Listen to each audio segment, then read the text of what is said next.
કેન્દ્ર સરકાર દ્વારા બજેટ 2026-27માં દરિયાકાંઠાના મત્સ્ય ઉદ્યોગની વેલ્યુ ચેઇનને મજબૂત કરવાના ઉદ્દેશ્ય સાથે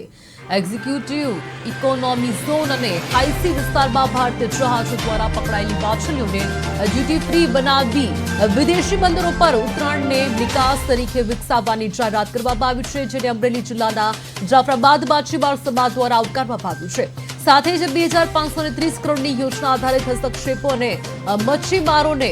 સંપદા યોજના હેઠળ 2500 કરોડની ફાળવણીને મત્સ્ય ઉદ્યોગના વિકાસ માટે કેન્દ્રિત સ્તંભ ગણાવી માછીમારોએ ખુશી વ્યક્ત કરી છે।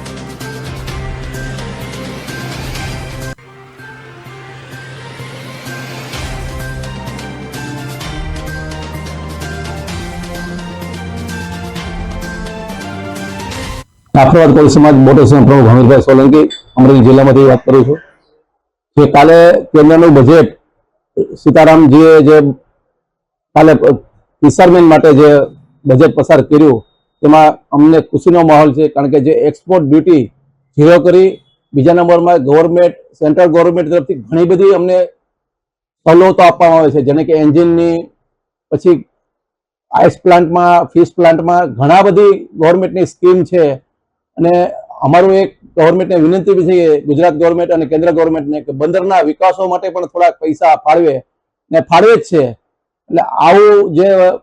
બજેટની અંદર જે અમારા ફિશરમેનનું પણ ગવર્મેન્ટ ધ્યાન રાખે છે, એટલે અમે ગવર્મેન્ટ, કેન્દ્રની ગવર્મેન્ટ અને ગુજરાત ગવર્મેન્ટના શ્રી મોદી સાહેબ અને અમારા ભૂપેન્દ્ર પટેલ સાહેબ અને અમારા રાજ્ય કક્ષાના મંત્રી પરસોત્તમભાઈ સોલંકી અને અમારા બધાનો અમે આભાર